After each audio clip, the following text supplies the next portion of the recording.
ప్రజలారా వినరండి ఈ సత్య సువార్త. ప్రభువైన యేసుక్రీస్తు వారి యొక్క నామములో మిమ్మల్ని అందరినీ ప్రేమతో ఈ సత్య సువార్త అనే ఈ కార్యక్రమానికి ఆహ్వానాన్ని తెలియజేస్తున్నా. హాయ్ ఫ్రెండ్స్, ఇంతమంది నిజంగా నన్ను ప్రేమించేటువంటి వాళ్ళు, ఇంతమంది నన్ను ఆశీర్వదించినటువంటి వాళ్ళు, మీ అందరికీ నా యొక్క కృతజ్ఞతలు, దైవ సేవకునిగా నా యొక్క దీవెనలు. చాలామంది నా కోసం ప్రార్థనలు చేశారు, చాలామంది అభినందిస్తూ వాళ్ళు ఫోన్ చేసి మాట్లాడి ఉన్నారు, విషెస్ తెలియజేసి ఉన్నారు, వాట్సాప్లో వాళ్ళ మెసేజ్లుగా ఎన్నో మెసేజెస్ మీరు పెడుతూ వచ్చినారు. సో మీ అందరికీ నేను నా కుటుంబం అంతటి తరపున నేను కృతజ్ఞతలు తెలియజేస్తున్నా. As I just entered in to the 60th year, 60వ సంవత్సరంలోనికి ప్రవేశించాను కనుక ఇంకా ఎక్కువ మీ ప్రార్థనలు కావాలి అని, మీ యొక్క దీవెనలు కావాలని నేను హృదయపూర్వకంగా కోరుకుంటూ ఉన్నా. నేను ఇలాగున్న టీవీలలో నేను మాట్లాడుతూ ఉన్నా, సువార్తను ప్రకటిస్తూ ఉన్నా, సంఘ కాపరిగా సామర్లకోటలో దేవుని యొక్క సేవా పరిచర్యను చేస్తూ ఉన్నా. అలాగనే మన యొక్క ఆరాధన టీవీ ఛానల్ తరపున హోలీ ల్యాండ్ టూర్స్ డైరెక్టర్గా ఆ టీమ్స్ని నేను తీసుకొని వెళుతూ ఉన్నా. బిజీ లైఫ్ అనేటువంటిది ఏ రోజు విరామం లేకుండా దేవుని యొక్క సేవా పరిచయలో కొనసాగుతూ ఉన్నప్పుడు మీ ప్రార్థనలే కనుక లేకపోతే, మీ ఆశీర్వాదాలే కనుక లేకపోతే, I don't think I can just continue like this. First దేవుని యొక్క కృప నా మీద ఉంది. దేవుడు తన కృపచేత నన్ను బలపరిచి నడిపించుకుంటూ ఉన్నారు.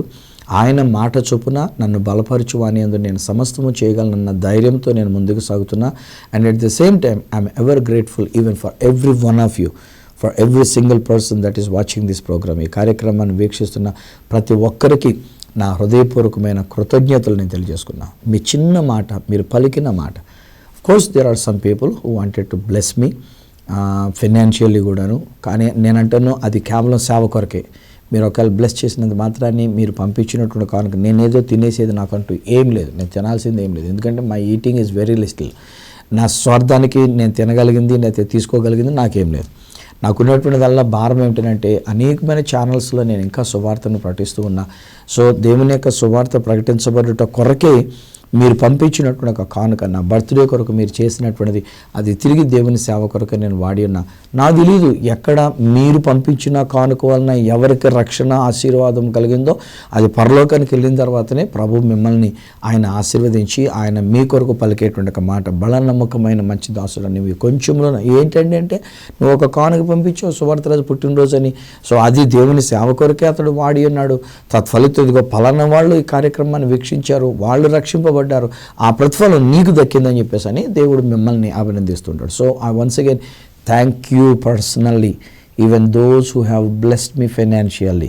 నా పుట్టినరోజు సందర్భాన్ని చేసుకొని నన్ను దీవించినటువంటి వాళ్ళకి నా హృదయపూర్వకమైనటువంటి ఒక కృతజ్ఞతలు ప్రభు నామంలో నేను తెలియజేసుకున్నాను. అదే టైంలో నేను మరొకసారి మాట కూడా జ్ఞాపకం చేస్తున్న స్నేహితులారా, ఈ వారంలో మరికొన్ని రోజుల్లోనే మనము ఎదుర్కొంటున్నటువంటి ఆగస్టు 15వ తేదీ మన దేశానికి స్వాతంత్రం వచ్చినటువంటి సందర్భంగా ఏర్పాటు చేసిన మీ అందున్న క్రీస్తు మహిమతో కూడినటువంటి ఒక అద్భుతమైన మెగా యూత్ రిట్రీట్ నేను మిమ్మల్ని ప్రేమతో ఆహ్వానం. ఎవరైతే యవనస్తులండి కార్యక్రమాన్ని వీక్షిస్తున్నారో వాళ్ళకి నేను పర్సనల్ ఇన్విటేషన్గా నేను మాట్లాడుతున్న స్నేహితులారా, కమ్ సామర్లకోటకి రండి, మీలో ఉన్న క్రీస్తుని మీరు చూద్దరండి. డోంట్ లుక్ అట్ సువార్తరాజు చూడడానికి రావద్దు, సువార్తరాజు చూడడానికి రావద్దు, సువార్తరాజు కొరకు రావద్దు. కానీ ఈరోజు నేను అంటున్న మాట ఏంటంటే మీ అందున్న క్రీస్తుని మీరు తెలుసుకునడానికి, మీ అందున్న క్రీస్తుని మీరు చూడడానికి, ఆ క్రీస్తు మీతో మీరు కలిగినటువంటి వారే తిరిగి వెళ్ళడానికి అనేటువంటి రీతిగా నేను మిమ్మల్ని ప్రేమతో ఆహ్వానం చేస్తున్నాను. I'm expecting some hundreds of youth, కొన్ని వందల మంది యవన బిడ్డలైనటువంటి వారిని from all over Andhra, Telangana ప్రాంతాల నుంచి కూడా వచ్చేటువంటి ఒక బిడ్డల కొరకు నేను ఎదురు చూస్తున్నా. నేను ఖచ్చితంగా వాగ్దానం చేస్తున్నానండి, మీ యొక్క జీవితం మునుపటి వల్ల ఉండదు. ఎందుకంటే మీలో ఉన్న క్రీస్తుని మీరు చూడబోతూ ఉన్నారు, మీలో ఉన్న క్రీస్తుతో మీరు తిరిగి మరలా వెళ్ళబోతున్నారు. మీ యొక్క జీవితమే ఒక గొప్ప దీవెనకరంగా ధన్యకరంగా ఉంటుంది. అదే సమయంలో మరి ఆగస్టు 15వ తారీఖు మనకి వారంలో వస్తుంది కనుక స్వాతంత్ర దిన దీవెన ఆశీర్వాదాలు నా తోటి భారతీయులైనటువంటి వారందరికీ నేను తెలియజేస్తున్నా. Not only just for Christians alone. నేను భారతీయుడిని, మొట్టమొదటి భారతీయుడిని. ఎందుకంటే ఈ దేశంలో పుట్టానంటే, ఈ దేశం గడ్డ మీద నేను జన్మించానంటే నేను భారతీయుడిని.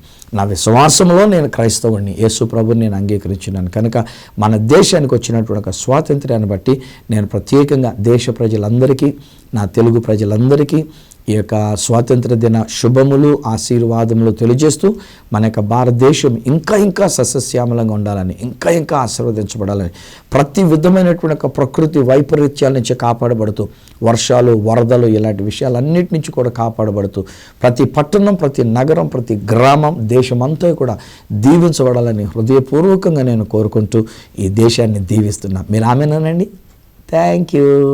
మీరు అట్లా ఆమెను అన్నారు.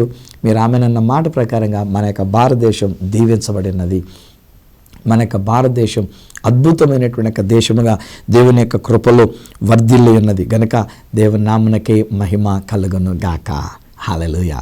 ఈరోజు నేను దేవుని యొక్క వాక్యంలోని మీతో పంచుకునడానికి గాను మిమ్మల్ని నా దగ్గరికి రమ్మని అంటున్నానని చెప్పేసి అని ఒక్కొక్కసారి అనుకుంటారు. సువార్తరాజు గారి దగ్గరికి వెళ్తున్నా కనుక ఆయన ఇల్లు ఎలా ఉంటుందో, లేకపోతే ఆయన యొక్క స్థలం ఎలా ఉంటుందో, అబ్బో ఎంత పెద్ద బిల్డింగ్ ఉంటుందో, ఎంత పెద్ద క్యాంపస్ ఉంటుందో, ఎన్ని ఎకరాల స్థలం ఉంటుందో ఇలాగని అనుకున్నారు. కనుక ఏం లేదు, నేను చర్చి దగ్గర ఉన్న పక్కనున్న ఇంట్లోనే ఉంటాను. నేను వెరీ సింపుల్ ఇంట్లో నేను ఉంటూ ఉన్నా.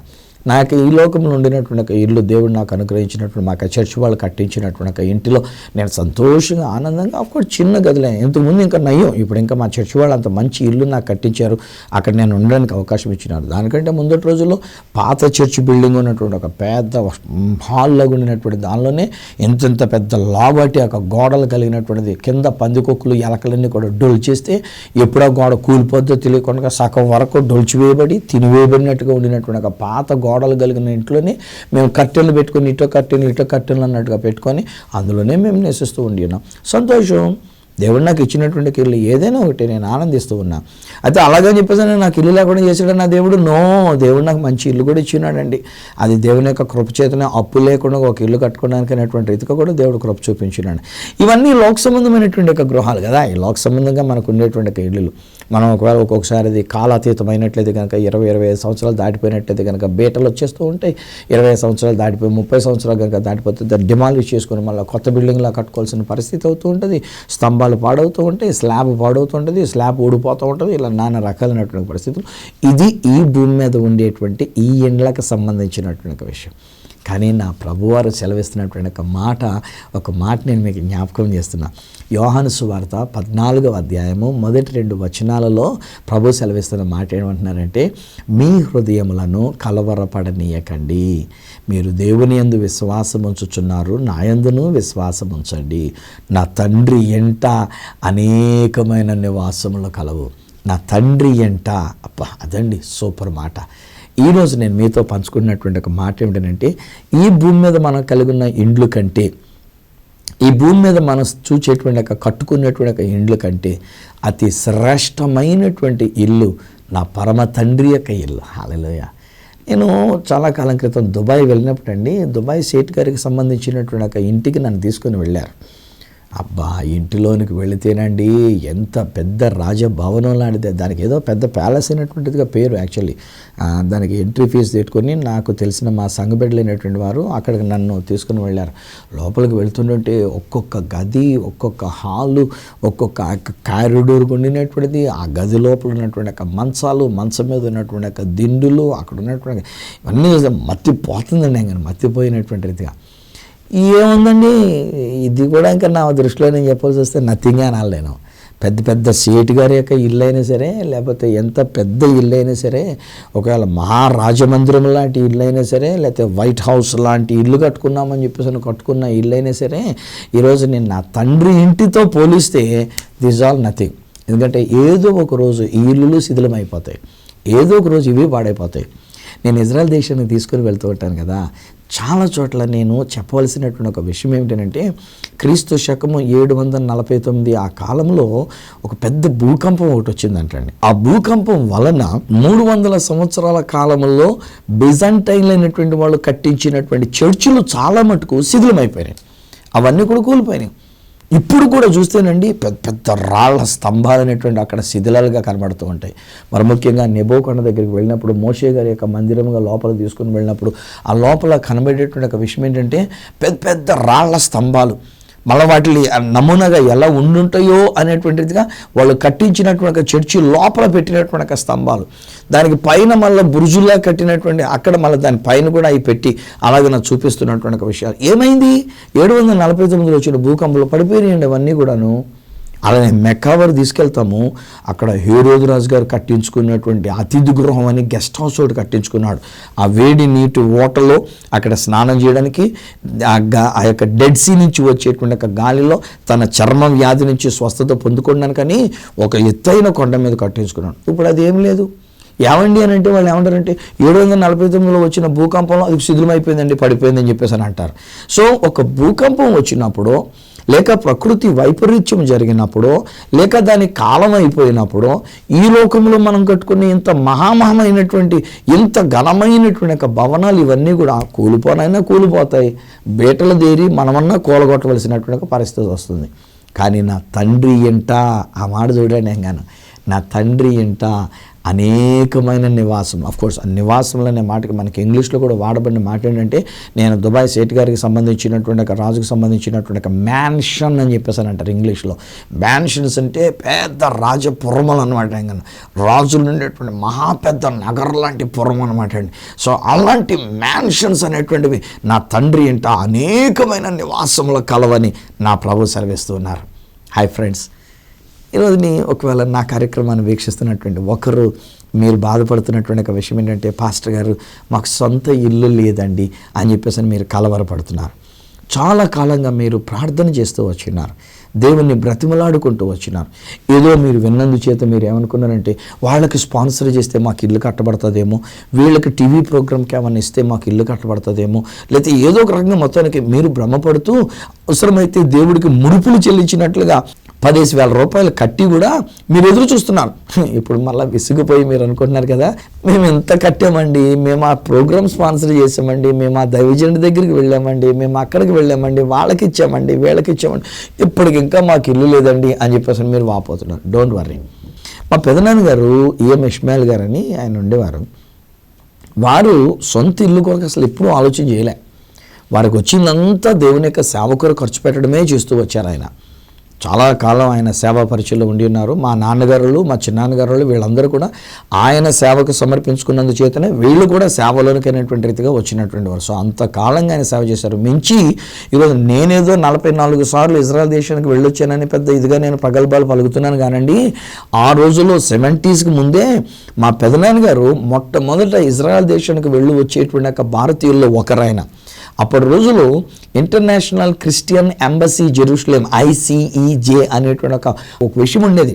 దాని యొక్క రిప్రజెంటేటివ్గా, దాని యొక్క అంబాసిడర్గా ఆయన దేశానికి వెళ్ళి రావటం అనేటువంటిది ఆ రోజుల్లో మాకు ఆయన వెళ్ళొచ్చినటువంటి ఇజ్రాయెల్ గురించినటువంటి విషయాలు తెలియజెప్తున్నటువంటిది. ఇప్పుడు దేవుడు ఆ కృప నా మీదను అభిషేకాన్ని అనుగ్రహించి మన ఆరాధన టీవీ ఛానల్ ద్వారా ఎన్నిసార్లు నేను ఆ దేశానికి వెళ్ళి రావడానికి దేవుడు కృప చూపిస్తున్నారు. అందరిని బట్టి నేను దేవునికి స్తుతి చెల్లిస్తూ ఉన్నా.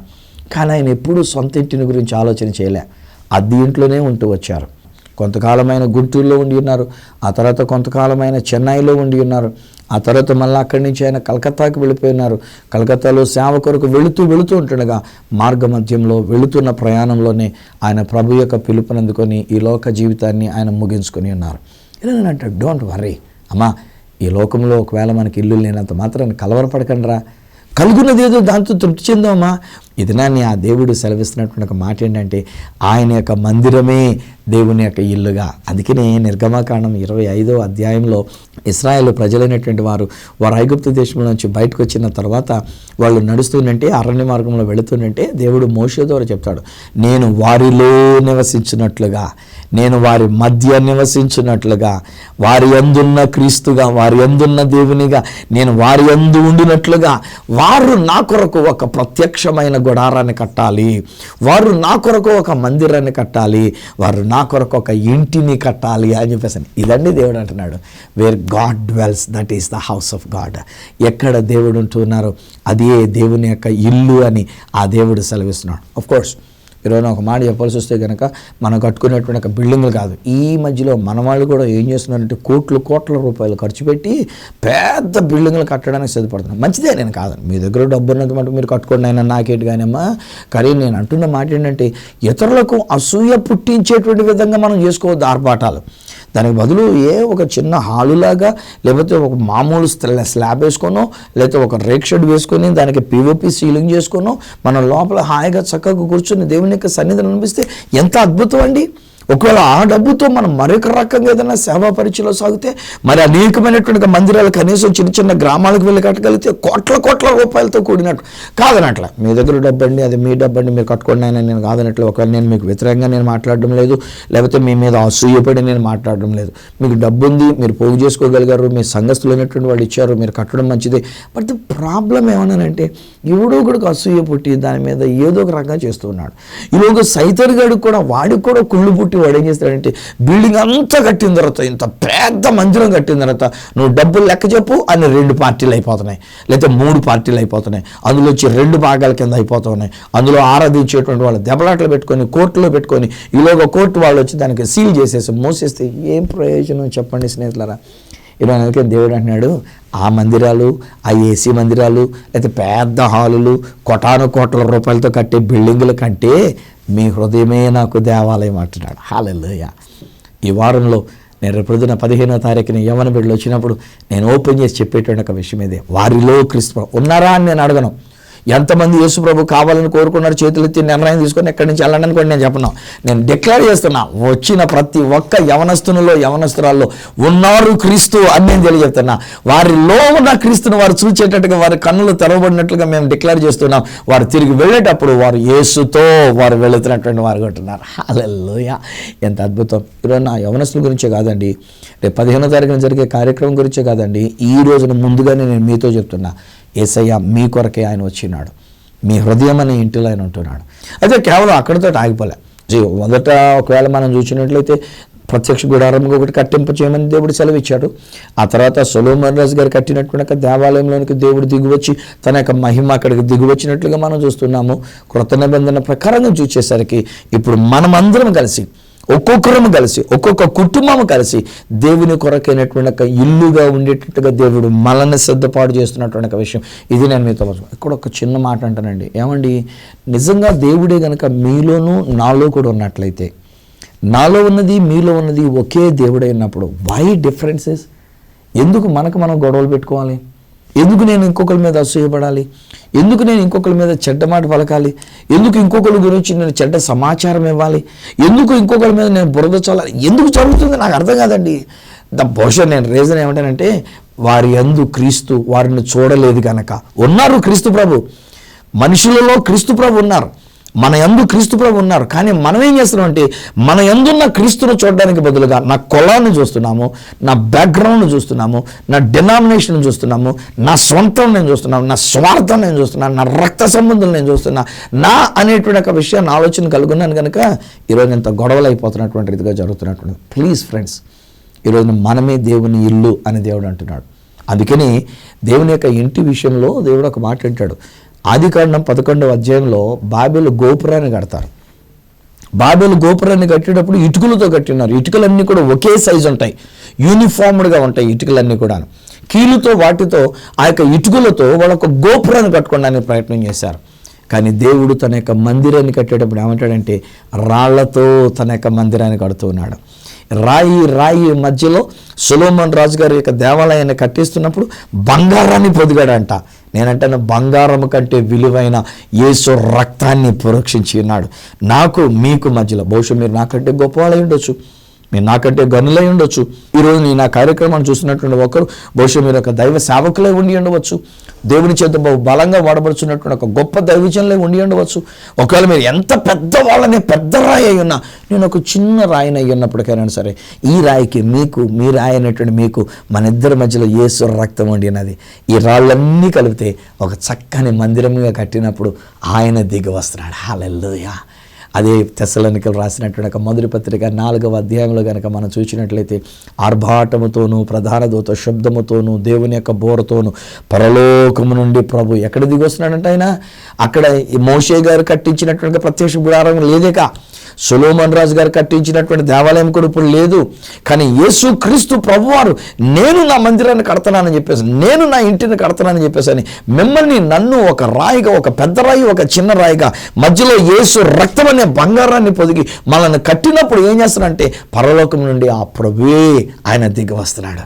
ఎందుకో తెలుసా అండి, ఆ తండ్రి ఇంటికి మనల్ని తీసుకొని వెళ్ళడానికి. హల్లెలూయా! అబ్బా, నాకు ఎంత ఆనందం అండి బాబాయ్ గాను. నేను మా నాన్నగారి ఇంటికి వెళ్ళాలంటే చాలా ఇష్టపడతా. మా అమ్మగారి ఇంటికి వెళ్ళాలంటే ఇష్టం. మాది ఆకివీడు అండి, పశ్చిమ గోదావరి జిల్లా ఆకివీడు అండి మాది. సో నేను సేవ చేస్తున్నటువంటి సామర్లకోటలో ఒక్కొక్కసారి ఎప్పుడైనా బాగా బిజీ అయిపోయి ఏదైనా ఒత్తిడి బాగా ఇదైనప్పుడు వెంటనే రాత్రి బండి ఎక్కేసి సామర్లకోట నుంచి ఆకివీడు వెళ్ళిపోవడానికి ఇష్టపడుతుండేవాడిని. ఆకివీడు వెళ్ళిపోతే మా నాన్నగారు వెంటనే మా చేసే పని ఏంటంటే, నేను వచ్చానన్న వెంటనే పొద్దుటికల్లా నేను చేరుకునేసరికల్లా పొద్దుట బజార్కి వెళ్ళిపోయి మనుగుపోవని ఎంత పొడుగు ఉంటుంది చేప, పాములాగా ఉంటుంది కానీ అబ్బా మంచి చేప అండి. టేస్ట్ అంటే టేస్ట్ అండి. కొల్లేటోళ్ళు తెలుస్తుంది, బహుశా మిగతా వాళ్ళు తెలియకపోవచ్చునేమో కానీ మా కొల్లేటి వాళ్ళకి తెలుస్తూ ఉంటుంది మనుగుపోము అనేటువంటి చేప ఎంత రుచికరమైనటువంటి చేప. ఆ చేప తీసుకొచ్చి వండేస్తారండి, గబగబా తోమేస్తారు నాన్నగారే, గబగబా అమ్మగారిని వండేయమంటారు, మా అమ్మగారు వండేస్తారు. వేడిగా కూరతో భోజనం చేసేసి హాయిగా పడుకుంటాను. నన్ను లేపనండి ఎంగాను. ఎంత హాయిగా ఉంటుందో తండ్రి ఇంటికి వెళ్ళినప్పుడు. మనకి దేశంలో మనకు ఉన్నటువంటి ఒక ఆలోచన ఏంటంటే పుట్టింటికి వెళ్ళడం అంటే అబ్బా ఎంత ఆనందం కదా మనకేగాను. ఈరోజు నేను చెప్తున్నా స్నేహితులారా, ఈ లోకంలో మనకి ఇల్లున్నా లేకపోయినా ఈ లోకంలో ఉన్న ఇల్లులన్నీ అత్తోరింటికి అందులో లెక్కే మనకి. ఈ మధ్య మనకు రెంటెడ్ హౌస్లు ఉంటే నా కూతురు ఒకసారి చెప్పింది, డాడీ ఇక్కడ ఏ మచ్చ గోడ మీద పడకూడదు డాడీ, పిల్లలు ఏ గీతలో గీయకూడదు డాడీ, చివరి కుర్చీ కూడా గోడకు ఆనుకొని అక్కడ గీత పడినటువంటి రీతిగా ఉండకూడదు డాడీ, అంత నీట్గా శుభ్రంగా ఉంచుకోమని మా గృహ యజమానులు అయినటువంటి వారు చెప్పారు డాడీ అని చెప్పేసాను. అంటే నేను అన్నా, ఒరే బాబు ఎవరలా ఉంచగలరా చిన్నపిల్లలతో ఉన్న తర్వాత అని చెప్పేసాను. అయినా భయం, ఒకవేళ ఏదైనా గీత గీస్తే కనుక మొత్తం ఇల్లంతా మళ్ళీ సిమెంట్ చేయించబట్టారు, పిఓపి చేయించబట్టారు, ఇల్లంతా శుభ్రం చేయించబట్టారు. So they are very careful అన్నమాట అత్తోరు ఇంట్లో ఉన్నట్టుగానే. కానీ అదే తండ్రి ఇంట్లో ఉంటే ఒకవేళ గీతలు పడినా నా తండ్రి ఏమనరు, అక్కడ నేను పండుకుంటే నా తండ్రి ఏమనరు, అక్కడ నేను విశ్రాంతిగా ఉంటే నా తండ్రి ఏమనరు. నిజంగా చెప్పాలంటే తండ్రి ఇంటికి వెళ్ళినప్పుడు ఎంత మనశ్శాంతిగా ఉంటుందో చెప్పలేమండి. తండ్రి ఇంటిలో ఉన్నప్పుడు ఎంత హాయిగా ఉంటుందో చెప్పలేమండి.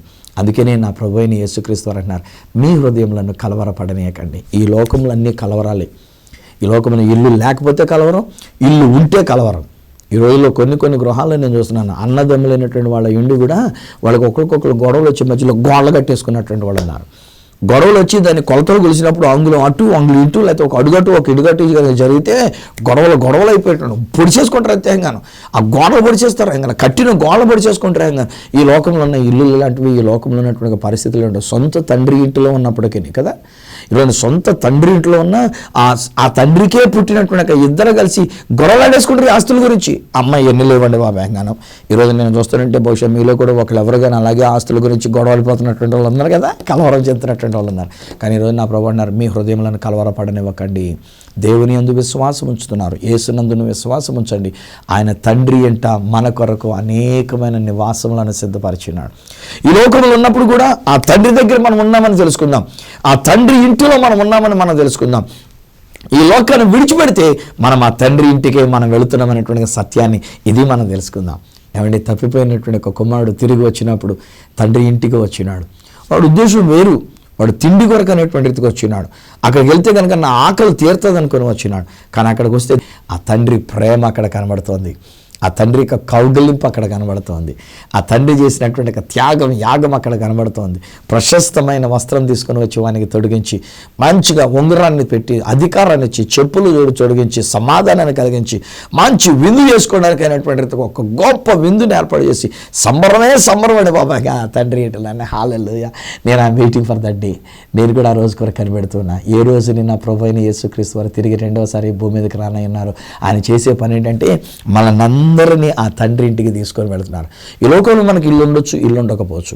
ఈ లోకంలో ఒకవేళ మనకు కలవరములు ఉండొచ్చు, ఈ లోకంలో మనకు వ్యాధి బలహీనతలు ఉండొచ్చు, ఈ లోకంలో మనకి ఇబ్బందులు ఉండొచ్చు, ఈ లోకంలో ఒకవేళ మనకు అప్పు లేనటువంటి పరిస్థితి ఉండవచ్చు. అప్పులోనే మన ఇల్లు కట్టుకొని మళ్ళీ తిరిగి దాన్ని తాకట్టు పెట్టుకునే పరిస్థితికో, లేకపోతే తిరిగి ఆ కాగితాలు బ్యాంకులో పెట్టుకొని మళ్ళీ ఇంకొక అప్పు తీసుకోవడానికి అనేటువంటిదిగా బహుశా మీలో కొంతమంది యొక్క ఇంటి కాగితాలు అనేటువంటివి తాకట్లోనే ఉండి ఉన్నవి, బ్యాంకుల్లోనే ఉండి ఉన్నవి కదా.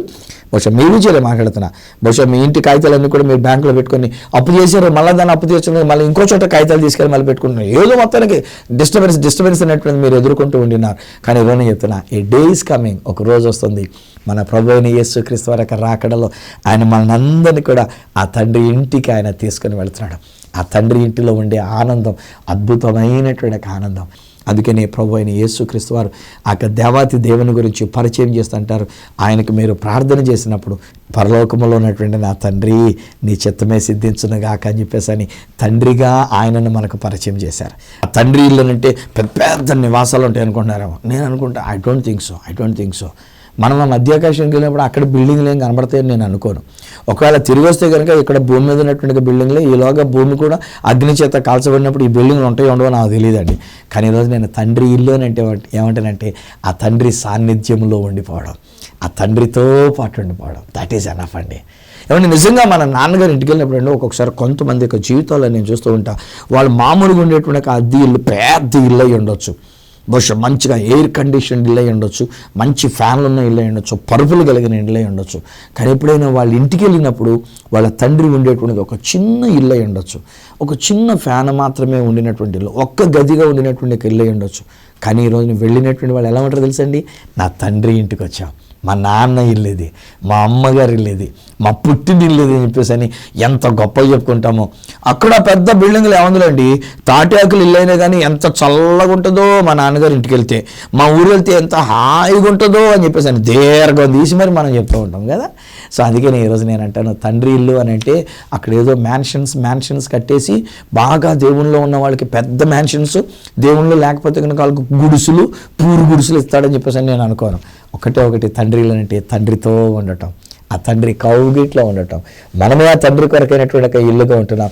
ఆయన మనలో నివసిస్తున్నాడు, మనం ఆయనలో నివసిస్తున్నాం.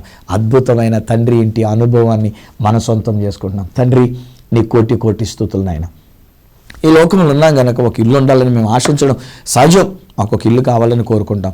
అందుకొరకు బిడ్డలు కొంతమంది ప్రార్థన చేసుకున్నారు, కొంతమంది పట్టుదల పట్టి ఏడ్చి మరి అడుగుతూ ఉన్నారు, ఇంకా వారు కలవరములతో ఉండి ఉన్నారు. కానీ మీరు చెప్పిన మాట నేను వీరితో చెప్పా, మీ హృదయములను కలవరపడనీయకండి.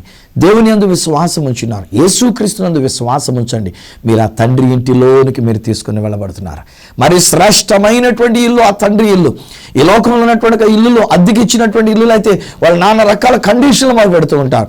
ఈ లోకంలో మేము కట్టుకున్న ఇళ్ళు కూడా మేము పన్నులు కట్టకపోతే గవర్నమెంట్ వచ్చి కూడా మాకు నానా ఇబ్బందులు పెడుతూ ఉంటారు. కానీ ఆ తండ్రి ఇంటిలోనికి వెళ్ళినప్పుడు నాయన అక్కడ ఉన్నటువంటిది ఎంత అద్భుతమైన సాన్నిధ్యం. నాయన నీ కౌగిట్లోనికి మేము వస్తున్నాం, నీ ఇంటిలోనికి మేము వచ్చినాం, నీ దగ్గరికి మేము వచ్చినాం. అక్కడ సంపూర్ణ సంతోషం, సమాధానం ఉండి ఉన్నది, ఆనందం ఉండి ఉన్నది, ఆహ్లాదం ఉండి ఉన్నది. నాయన అక్కడ మాకు శాంతి సమాధానం ఉండి ఉన్నది, అక్కడ సమృద్ధి అయిన భోజనం అక్కడ ఉండి ఉన్నది. లోటు లేకుండా తండ్రి ఇంటిలో పనివారు సైతము సమృద్ధి అయిన భోజనం చేస్తున్నట్లుగా సమృద్ధి అనేటువంటిది అక్కడ ఉండినది. అలాంటి ఇంటి కొరకు మేము కనిపెడుతున్నాం. నాయన ఈ లోకంలో ఒకవేళ ఇల్లు లేనటువంటి వారు ఏమాత్రం కలత చెందుకున్నట్లు సహాయం చేయండి. మీరు ఇవ్వగలరు డాడీ. ఒకవేళ ఎవరికి ఇల్లు కావాలో వారికి ఇల్లు ఇవ్వగలరు. నాన్న నమ్మిక వీరికి ఉండాలి. ఇల్లు కొరకే ఏడుస్తూ కూర్చోనక్కర్లేదు నాన్న, ఇల్లు కొరకే మేము అడుగుతూ ఉండనక్కర్లేదు నాయన. మీరు మా కొరకు కావాల్సిన ఇల్లు, మేము ఉంటున్న ఇల్లు, ఈ ఇల్లు ఇచ్చారు కదా మాకు, ఇది చాలు నాయన. ఈ ఇంట్లో మీ సన్నిధి ఉన్నది, ఈ ఇంట్లో మీరుండి ఉన్నారు, ఇది మీ ఇంటిగా మా ప్రభు మీరు పిలిచి మమ్మల్ని మీ కౌగిట్లోనికి చేర్చుకున్నారు కనుక మీ కోటి స్తుతులు మేము చెల్లిస్తున్నాం. డాడీ నీ రాకడ జరిగినప్పుడు కూడా మేము ఈ లోకాన్ని విడిచిపెట్టినప్పుడు నీ తండ్రి ఇంటిలోనికి మేము తీసుకొని పోబడినట్లుగా, తండ్రి ఇంటిలో మేము నివసించున్నట్లుగా మీరు మా కొరకు ఆ తండ్రి ఇంట నివాసములను సిద్ధపరుస్తున్నందుకు మీ కోటి స్తుతులు మేము చెల్లించుకుంటూ ఈ బిడ్డలను నీ చేతులకు అప్పగించుకుంటూ యేసు శక్తి గల నామమున ప్రార్థించి పొంది ఉన్నాము తండ్రి, ఆమేన్. తండ్రి కుమార పరిశుద్ధాత్మలను దేవదేవుని దీవెన ఆశీర్వాదం ఆయన బిడ్డలుగా మీకు మీ కుటుంబమునకును నిత్యము తోడయండి ఆశీర్వదించి నడిపించును గాక. ఆమేన్. వెల్సినర్లారా మరొకసారి జ్ఞాపకం చేసిన ఈ వారంలో ఆగస్టు 15వ తేదీ 2019వ సంవత్సరం నాడు ఉదయం 9 గంటల నుంచి సాయంత్రం 5 గంటల వరకు సామర్లకోట ఆంధ్ర బాప్టిస్ట్ చర్చ్ ఆవరణలో జరుగుతున్న మీ అందున్న క్రీస్తు అనే మెగా యూత్ రిట్రీట్కి యవన బిడ్డలను ఆహ్వానిస్తున్నాం. ఒకవేళ పెద్దవాళ్ళు మీరు చూస్తున్నట్లయితే మీ పిల్లల్ని పంపించండి. వారిలో ఉన్న క్రీస్తును వాళ్ళు చూచినప్పుడు, ఆ క్రీస్తుతో వారు తిరిగి వెళ్ళినప్పుడు వారి జీవితం మునుపట్టి వాళ్ళు ఉండదు అని నేను తెలియజేస్తున్నా. ఈ విషయంలో ఒకవేళ నన్ను సంప్రదించాలనుకున్నట్లయితే మా చిరునామా ఈ సత్య సువార్త, సామర్లకోట 533440, తూర్పుగోదావరి జిల్లా, ఆంధ్రప్రదేశ్. అడ్రస్ మరొకసారి చెప్తూ ఉన్నా, ఈ Satya Suvartha, Samalkot 533440, east Godavari district, Andhra Pradesh. అప్పుడు ఒకవేళ మీరు నాతో ఫోన్లో మాట్లాడాలని కోరుకున్నట్లయితే నా ఫోన్ నెంబర్స్ 9848110907, 9440040992, 8885527662. ఒకవేళ నాకు ఈమెయిల్ ద్వారా కనుక మీరు ఏదైనా తెలియజెప్పాలని కోరుకున్నట్లయితే నా ఈమెయిల్ ఐడి esatyasuvarta@gmail.com. మళ్ళీ నెక్స్ట్ ప్రోగ్రాంలో మిమ్మల్ని కలుసుకునేటంత వరకు మిమ్మల్ని అందరినీ మనల్ని తన తండ్రి ఇంటికి తీసుకొని వెళుతున్న ఆ యేసుక్రీస్తు ప్రభు చేతులకే అప్పగిస్తూ మీ దగ్గర సెలవు తీసుకుంటున్న మీ ప్రియమైన సహోదరుడు ఈ సత్య సువార్త రాజు.